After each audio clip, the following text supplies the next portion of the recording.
सो बेटा हमारी 2 वीडियोस हो चुकी है, हम रिवीजन कर रहे हैं क्रॉप प्रोडक्शन एंड मैनेजमेंट की। और जो हमारा नेक्स्ट टॉपिक आता है वो आता है आपका इरिगेशन। इरिगेशन जैसे कि नाम बता रहा है आपको कि इरिगेशन में हम क्या करते हैं, वाटरिंग करते हैं। मतलब प्लांट्स को हम क्या देते हैं, वाटर देते हैं। ठीक है, watering of crop at different intervals, at different intervals, यानी कि समय समय पे हमें हमारी जो फसल है उसे पानी देना होता है। इसको हम क्या कहते हैं, इरिगेशन कहते हैं। ठीक है, तो क्वेश्चन में हमारे इसकी डेफिनेशन दे सकते हैं और आंसर्स में हमें इरिगेशन शोइंग वगैरह देके हमें इस तरह से एमसीक्यू क्वेश्चन बन सकते हैं। तो वाटरिंग जो होती है वो आपकी 2 तरह की होती है। एक होते हैं आपके ट्रेडिशनल मेथड्स, एक होते हैं आपके मॉडर्न मेथड्स। तो ट्रेडिशनल मेथड्स के अंदर क्या क्या आता है, एक होता है आपका मोड, फिर होती है आपकी ढेकली, राहत, ठीक है, चेन पंप वगैरह, ये सारे मेथड्स आते हैं। तो क्वेश्चन बन सकता है आपका इस तरह से कि which of the following is not involve, इनमें से कौन सा इन्वॉल्व नहीं है। ठीक है, देखो इस तरह से आए ना कि which of the following, following का मतलब होता है कि दिए गए जो नीचे ऑप्शंस है ना, इनमें से क्या क्या इज नॉट इन्वॉल्व, इन्वॉल्व नहीं है किसमें, ट्रेडिशनल मेथड्स में। तो मान लो 3 ऑप्शन ये दे दे, एक आपका मॉडर्न मेथड का उठा के दे दे, तो वो वाला ऑप्शन आपका करेक्ट हो जाएगा। ठीक है, इन सारे मेथड्स में क्या होता है, हम कुओं से, क्या होता है, हम कुओं से या नहरों से, ठीक है, झीलों से पानी निकाल के लाते हैं, उन्हें लिफ्ट करके, ऐसे लिफ्ट किया जाता है, चाहे वो किसान खुद से करे या फिर बैल का यूज करे। ठीक है, तो ट्रेडिशनल मेथड्स को हम इसीलिए क्या कहा जाता है, लिफ्ट इरिगेशन भी कहा जाता है। इस पे भी क्वेश्चन बन सकता है आपका कि traditional method is also called as what, तो लिफ्ट इरिगेशन आएगा आपका। ठीक है, आंसर में लिफ्ट इरिगेशन के साथ साथ 2-3 और ऑप्शन भी दे सकता है आपको। ठीक है, उसमें से एक करेक्ट कौन सा हो जाएगा आपका, लिफ्ट इरिगेशन। मॉडर्न मेथड्स में कौन कौन से मेथड्स आते हैं आपके, मॉडर्न मेथड्स में आता है आपका, फर्स्ट आता है आपका फुरो इरिगेशन। ठीक है, सो मॉडर्न मेथड्स में आपके 4 तरह के होते हैं। मॉडर्न मेथड्स जो होते हैं आपके, उसमें 4 टाइप्स होती हैं इसकी। फुरो इरिगेशन, ठीक है, फिर आता है आपका बेसिन इरिगेशन, थर्ड आता है आपका स्प्रिंकलर इरिगेशन, फोर्थ आता है आपका ड्रिप इरिगेशन। पहले मैं आप सबको डेफिनेशन समझा देती हूँ क्या क्या होती है। फुरो इरिगेशन का मतलब क्या होता है कि आपके खेत के अंदर इस तरह से हम देखो, ये वाले क्रॉप प्लांट्स है, ये वाली रो भी प्लांट्स की है, और बीच में हम क्या डालते हैं, यहाँ पे पानी डालते हैं। ठीक है, ये चैनल बने होते हैं, इनको हम चैनल भी कहते हैं, इनको हम फुरोज भी कहते हैं। ठीक है, तो इस तरह से डेफिनेशन दे सकता है, आपको पूछ सकता है कि कौन सा है ये वाला मेथड, और नीचे ऑप्शन दे सकता है तो फुरो इरिगेशन। इन चारों में एक एक क्वेश्चन तो ऐसे बन सकता है कि इनकी डेफिनेशन दे देंगे आपको और नीचे आपको मेथड का नाम पूछ लेंगे। ठीक है, बेसिन इरिगेशन में क्या होता है, पूरा का पूरा जो आपकी खेत होता है ना, उसको हम पानी से भर देते हैं। ठीक है, ये इनमें किया जाता है जहाँ पे हमारे पास पानी की ज्यादा जरूरत होती है, जैसे कि पैडी क्रॉप्स, जबकि जो धान वगैरह की फसलें होती हैं जिसमें पानी ज्यादा चाहिए होता है, वहां पे हम इस जो टेक्निक है उसको अपना सकते हैं। ठीक है, फिर आता है स्प्रिंकलर इरिगेशन। ऐसे स्प्रिंकलर में क्या होता है, आपके वो फवारा लगे होते हैं, बहुत सारे नोजल बने होते हैं इस तरह से, इसमें से पानी जो होता है वो बाहर निकलता है। ठीक है, तो स्प्रिंकलर कहाँ पे हम यूज करते हैं, ज्यादातर जहाँ पे रेतीली मिट्टी होती है, ठीक है, सैंडी सॉइल, या फिर जहाँ पे अनइवन होती है आपकी लैंड। अनइवन का मतलब क्या होता है बेटा, अनइवन यानी कि बराबर ना हो, यानी कहीं से ऊंची हो कहीं से नीची हो। ठीक है, बराबर ना हो आपकी लैंड, वहां पे स्प्रिंकलर इरिगेशन का हम यूज करेंगे। ड्रिप इरिगेशन का मतलब ये होता है बेटा, ड्रिप इरिगेशन के अंदर क्या होता है, इस तरह से मान लो कि ये आपका प्लांट है कोई भी, और यहाँ पे पाइप लगे होते हैं, पाइप में यहाँ पे छेद होते हैं, अब उस छेद से पानी आपका इस तरह से पौधे को मिलता है। ठीक है, ये मेटालिक पाइप लगे होते हैं, ठीक है, और प्लांट्स के साथ साथ लगाया जाता है इन्हें, और वहां पे बूंद बूंद आपके पानी की जो होती है वो गिरती रहती है। ठीक है, तो ये ड्रिप इरिगेशन होता है। तो सबसे बेस्ट कौन सा होता है इसमें, ड्रिप इरिगेशन मेथड सबसे बेस्ट होता है। तो इसमें भी क्वेश्चन आ सकता है, which one is the best method of irrigation, जहाँ पे पानी की शॉर्टेज होती है, कमी होती है, तो वहां पे ड्रिप इरिगेशन सबसे अच्छा मेथड होता है। ठीक है, तो ये सारे मेथड्स है आपके इरिगेशन के, और आपके ट्रेडिशनल मेथड से भी इरिगेशन मेथड्स आपके ज्यादा यूजफुल होते हैं। ठीक है, क्योंकि पानी की बचत होती है, आपकी अनइवन जो लैंड होती है वहां पे हमारे पास मॉडर्न मेथड ज्यादा यूजफुल होते हैं। ठीक है, क्योंकि वहां पे हम स्प्रिंकलर मेथड या ड्रिप इरिगेशन को यूज कर सकते हैं। ठीक है, तो इरिगेशन के बाद हमारे पास फिफ्थ जो स्टेप आता है एग्रीकल्चर प्रैक्टिसेस के अंदर, वो आता है वीडिंग। फिफ्थ जो हमारा आता है वो आता है हम वीडिंग कैसे करते हैं। वीडिंग को समझने से पहले हमें पता होना चाहिए वीड्स क्या होते हैं। तो वीड्स क्या होते हैं बेटा, वो अनवांटेड प्लांट्स होते हैं जो हमारी फसल के साथ अपने आप ही उग जाते हैं। Unwanted plants grow along with our crop, ठीक है।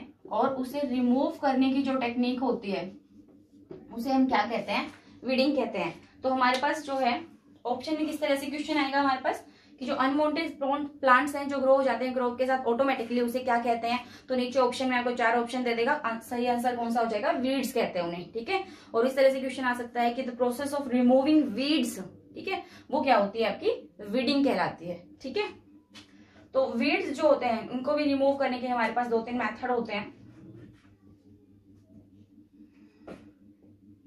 वीड्स को रिमूव करने के हमारे पास मेथड्स होते हैं। पहला होता है आपका मैनुअल मेथड। जैसे कि नाम बताता है, मैनुअल का मतलब होता है किसी चीज को अपने हाथ से करना। तो बाय हैंड जब हम वीड्स को रिमूव करते हैं, ठीक है। फिर होता है आपका मैकेनिकल मेथड, यानी कि जहां पे हम मशीन्स वगैरह का यूज करते हैं।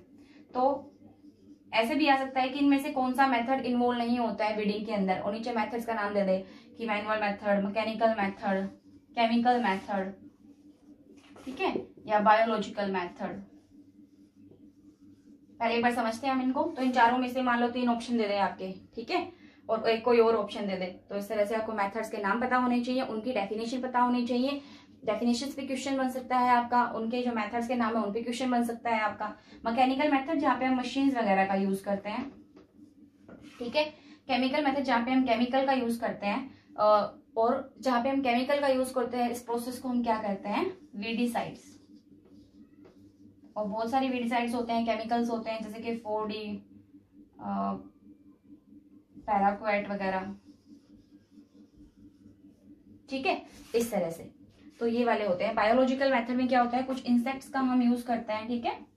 और ये इंसेक्ट्स जो होते हैं एनिमीज होते हैं जो हमारे पास अनवांटेड प्लांट्स हैं उनके। तो ये उन पे फीड करते हैं, उन्हें खाते हैं और उनको मार देते हैं, ठीक है, किल कर देते हैं उन्हें। तो इस तरह से हमारे पास 4 मेथड्स हैं। इसके अंदर एक और चीज है, कुछ जो आपके वीड्स जो होते हैं वो एडिबल भी होते हैं और कुछ आपके नॉन एडिबल होते हैं, ठीक है।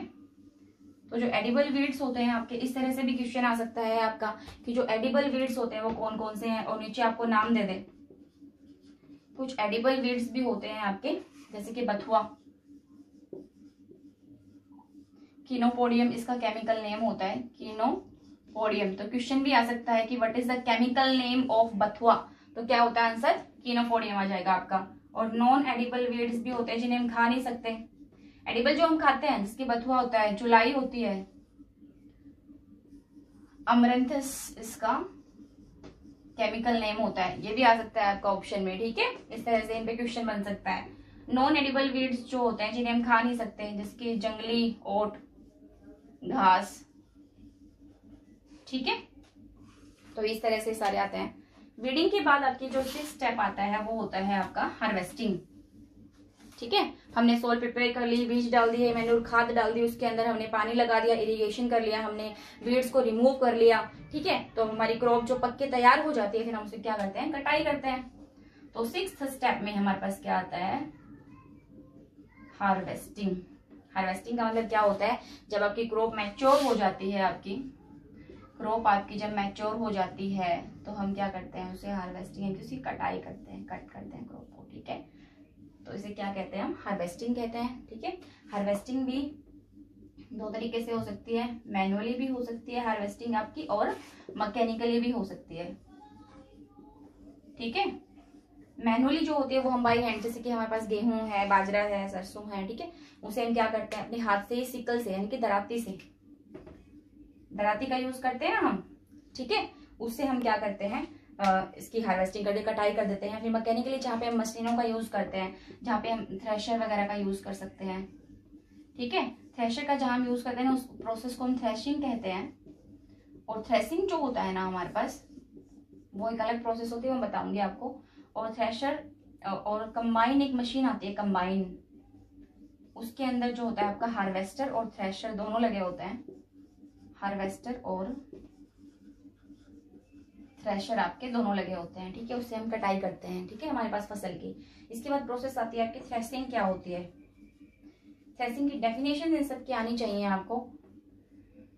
थ्रेसिंग में क्या होता है, जो हे और चाफ होता है आपका, हे एंड चाफ, यानी कि जो भूसा है आपका, ठीक है, जो हे वगैरह है या फिर जो भूसा है, उसे हमें क्या करना है, जो हमारे पास फूड ग्रेन्स है उन्हें उनसे अलग करना है, to separate food grains from hay and chaff, उसे हम क्या कहते हैं, थ्रेसिंग कहते हैं, ठीक है। इसके लिए हम थ्रेशर का यूज करते हैं, ठीक है। इसके बाद आती है आपकी विनोइंग क्या होती है।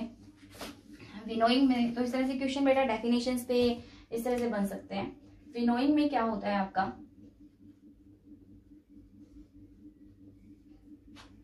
अभी भी जो हमारे पास गेहूं है उसको अगर हमें एक तो थ्रेशर से हम उसे अलग कर देते हैं, एक हम मान लो कि हवा से, यानी कि हमारे पास गेहूं वगैरह है उसे हमने बाई हैंड किसी हाइट से नीचे फोल्ड कर रहे हैं, तो आपका जो भूसा वगैरह है वो अलग हो जाता है और गेहूं आपका एक तरह से एक जमीन में इकट्ठा हो जाता है, तो उसे क्या कहते हैं, विनोइंग कहते हैं, ठीक है। ये वैसे तो मशीनों से भी की जा सकती है ये वाली प्रोसेस भी, ठीक है। तो इतना है हमारा। इसके बाद हमारा आता है टॉपिक विनोइंग के बाद आता है हमारा storage of grains. Storage of grains में हमने क्या पढ़ा था कि जब हमने भूसे वगैरह को अलग कर लिया, हमारे पास फूड ग्रेन, हमारे पास अनाज हमारा इकट्ठा हो गया, तो अब उसे हमें स्टोर करके रखना है, ठीक है, यानी कि ताकि हम उसे बचा सके कीड़े मकोड़ों से, ठीक है, कीटों से या फिर चूहों वगैरह से, हर चीज से बचा सके, फफूंदी वगैरह ना लगे उसे, ठीक है। तो इस तरह से हम फंगल ना हो उसे, फंगल डिजीज ना हो, तो स्टोर करके रखना होता है। स्टोर हम डोमेस्टिक लेवल पे भी करते हैं और कमर्शियल लेवल पे भी करते हैं। तो क्वेश्चन आ सकता है कि डोमेस्टिक लेवल पे कैसे कैसे करते हैं और कमर्शियल लेवल पे हमारे पास किस तरह से होता है, ठीक है। तो दो तरीके से हम स्टोर करते हैं। कमर्शियल लेवल पे फूड कॉर्पोरेशन ऑफ इंडिया, जो गवर्नमेंट एजेंसी होती है आपकी, जो फूड कॉर्पोरेशन ऑफ इंडिया जो होती है, गवर्नमेंट एजेंसीज वगैरह जो होती है, वो दो टेक्निक्स का यूज करते हैं, सिलोज और ग्रेनरीज, ठीक है। ये बहुत सिलेंड्रिकल मेटेलिक पाइप्स होते हैं, इस तरह से सिलेंड्रिकल पाइप्स होते हैं, यहाँ पे स्टोर किया जाता है, यहाँ पे नाइट्रोजन गैस का छिड़काव किया जाता है, जिससे आपकी कोई भी बीमारी नहीं होती है आपके जो स्टोर ग्रेन्स है उन्हें, ठीक है। और डोमेस्टिक लेवल पे हम किस तरह से करते हैं कि हम अपने घरों में किसी मेटालिक कंटेनर के अंदर, ठीक है, गेहूं की टंकी वगैरह के अंदर स्टोर करें। कमर्शियल लेवल पे गनी बैग्स जो होते हैं वो रखे जाते हैं, ठीक है। गनी बैग से जूट के बने होते हैं ये वाले बैग, जो बोरी हम आमतौर पे कह देते हैं, उन्हें कमरे में इस तरह से रखा जाता है कि नीचे लकड़ी का कुछ बिछा दिया जाए और दीवार से सटा के ना रखा जाए, दीवार से थोड़ा सा दूर रखा जाए उन्हें, तो इस तरह से हम स्टोर करके रखते हैं, ठीक है। बहुत सारी ये सारी सिलोज होती है, ग्रेनरीज वगैरह होती है, इनमें हम रखते हैं उसको अच्छे से। और इसके अंदर नीम के पत्ते वगैरह हम छिड़क सकते हैं, ठीक है। नीम पाउडर या ब्लैक पेपर पाउडर हम यूज कर सकते हैं इसके अंदर, ताकि हमारे पास किसी भी तरह की डिजीज जो होती है वो ना हो, इसके अंदर पेस्ट को कंट्रोल कर सके हम, ठीक है। जो कीटनाशक दवाइयाँ, पेस्टिसाइड्स वगैरह है वो छिड़के जाते हैं। तो ये हमारा कंप्लीट रिवीजन है बेटा क्रॉप प्रोडक्शन एंड मैनेजमेंट का, ठीक है। इस वीडियो को आप कम से कम 2 बार देखिए, आपको बहुत अच्छे से क्लियर हो जाएगा स्टेप बाय स्टेप किस तरह से क्वेश्चन बनेंगे, वो चीज मैंने बता दी है आपको, ठीक है बेटा। All the best all of you.